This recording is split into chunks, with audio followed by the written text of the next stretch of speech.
Crowdstrike and their Falcon software, their security software, that enterprise-grade software that's supposed to secure your system from threats, seems to have crashed the whole world.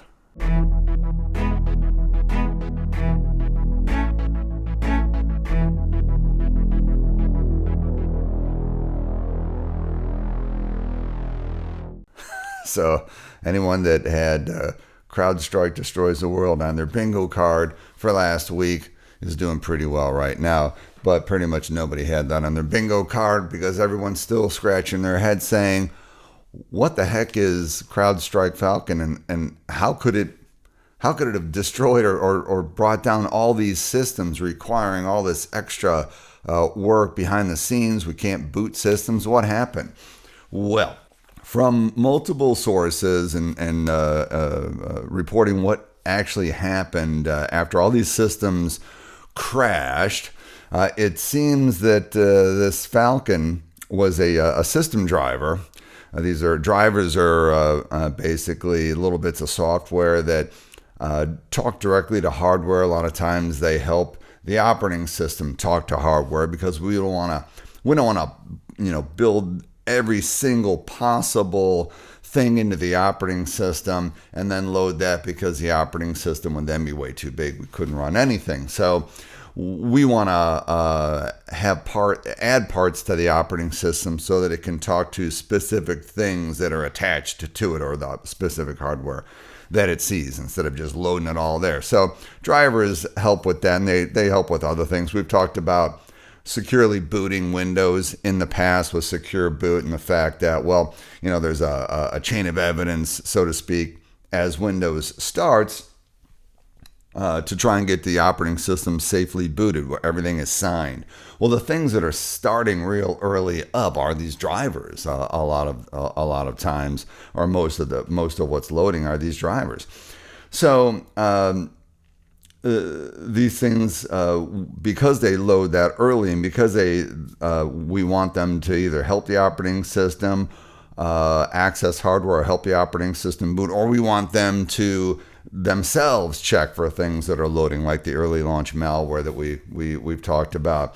They are given high-level rights to the system. They're actually allowed to access hardware directly. Now, normally, in the case of, let's say, memory, applications that you run, they get their memory access through the operating system. They don't access it directly. And in that way, the operating system can keep things safe. You can make sure that one program is not overriding another program's memory, or even, it can make sure that that program's not overriding the operating system's memory and replacing it with some other code, which would be disastrous.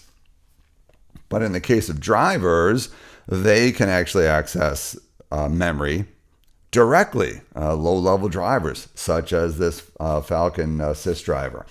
So what apparently happened is this driver loaded as a system driver very early in the process. Drivers can load. If you look in the registry, there's values for how drivers can load. There's 0, which is the soonest one loads right when everything else is booting up. There's 1, 2, 3, 4. So this one loaded very early in the process, 0 or 1, probably 1, I believe. Regardless, this driver loaded and it accessed a protected area of memory. Now, Windows not being fully loaded and the driver not going through Windows to get its permission, Windows cannot prevent that from happening. It couldn't prevent the driver from accessing that memory, but it can sense that driver just accessed that memory. And when Windows sees something like that happen, when something accesses memory or an invalid memory or a unallowed area of memory, then Windows just says, we're shutting it down, and it stops everything. It stops the load process, and then it takes a picture of memory and starts dumping it into a file so that then we can look at that file and see what the heck was going on that caused Windows to stop itself like that. Okay? So people refer to this as a crash. And that's kind of has an incorrect connotation to it. It sounds like, well, things went haywire and, things just stopped and, it was a mess and all this kind of stuff. Not really true. Windows stopped itself on purpose. Took a picture of what was happening in memory because Windows saw that something illegal happened, dumped it down to the hard drive so that engineers could look at that and say what process was accessing what address in memory right when Windows said shut it down, right? Right when Windows hit the emergency stop switch and pulled the cable, what was going on? And that's how we know what actually caused this. That's how we know that this Falcon sys driver actually caused this, and we know why, and we know what address it was trying to access in memory. So it's very obvious right away what was causing this. And so we get in, you see a million articles now on the internet. Here's how you fix it. And the fix is not good. It's not an easy fix. Windows won't start. So you cannot reach Windows remotely and do any of this work. In a lot of cases, for like a physical device, you'll actually have to walk over to it. Boot it into safe mode. Safe mode doesn't load a lot of drivers. So you boot it into safe mode, so that driver doesn't load. Then you go into the registry and you disable that driver, or you can go into the file system, find the driver itself, and actually delete it. The registry just has a pointer to the driver on how it loads. So you could do either one. I think the main fix people are talking about is actually deleting that driver, which is probably the better way to go. So let's get to something that people aren't saying too much right now, but I'll say it. This is suspect as hell. Suspect as hell. Here's a low-level driver that accesses an invalid memory address space that caused Windows to crash. Not just some unpatched version of Windows, not just this Windows compared to that Windows, or Windows, 2019 or compared to 2016, or it didn't have this, K whatever update in it, or it had this other component in, blah, blah, blah. No. There is no version of Windows. Go back to Windows 2000. You could take unsupported Windows that Microsoft won't even support anymore. You could build a server like that. If this driver loads, Windows will go to a blue screen. Any version of Windows, which begs the question, was this thing even tested? Well, certainly it had to be tested, right? They had to have tested it. But whatever they tested on Windows, on any version of Windows, that is not the product that went out to all of these systems. How could it be? If someone can explain that to me, I will apologize and take it all back. But I don't think that's explainable. So what happened? Well, I don't know. I'm not privy to that. I can guess. Here's a guess. I'll take a couple of guesses. Again, these are guesses. I'm not accusing anybody of something. I'm just saying this looks fishy as hell. And here's a couple of guesses as to maybe how it happened. Number one, complete, utter incompetence that would beg the question, how could this be incompetence? Okay, we'll put that aside. And it just wasn't tested. Oops, I thought you tested it. Got sent out and nobody tested it. Okay. Yeah, maybe that happened.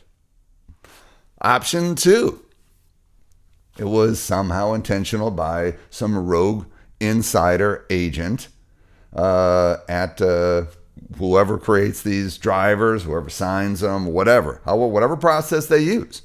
Option B. Option C, some kind of supply chain injection attack. And we've known about these for years. This has happened, I think, a few years ago. There was a Kaseya attack where someone managed to get, I think, an update out to one of the on-prem service updates. I could be wrong about that, but whatever.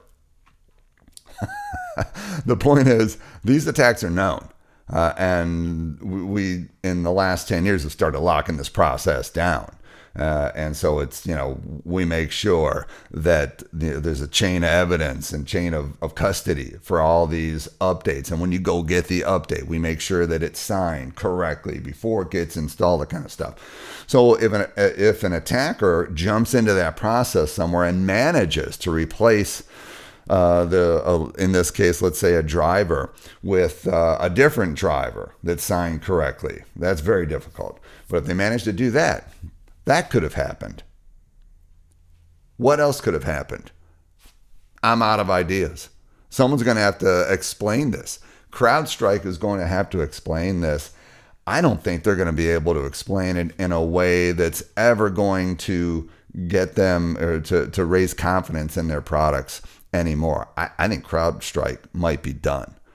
Certainly everybody's uninstalling Crowdstrike as we speak, and that thing ain't getting reinstalled, I don't think.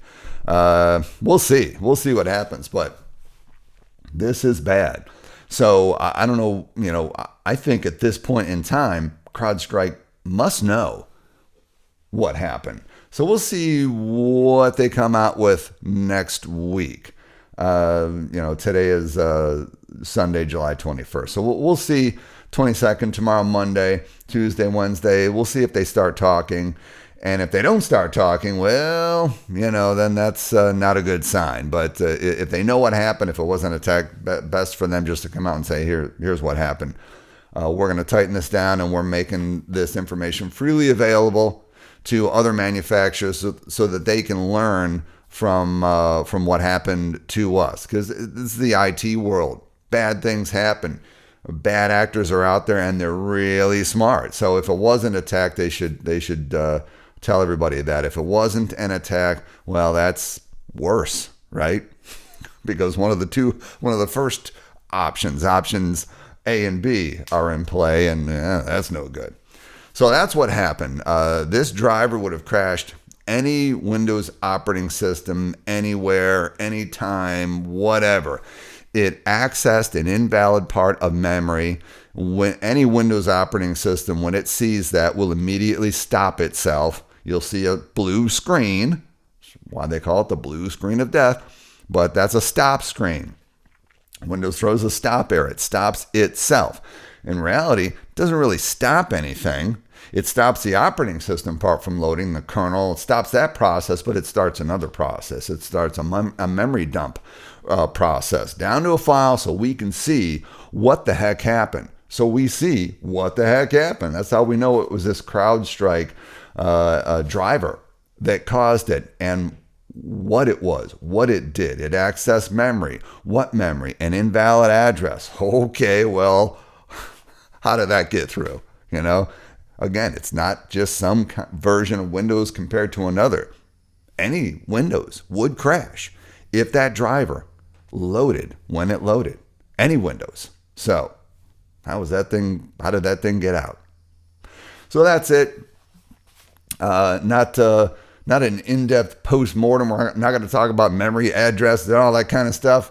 We don't really need to. I think we know enough to start speculating and to try and figure out what happened, and hopefully we'll hear from Crowdstrike. But until then, stay safe out there. We'll talk to you soon.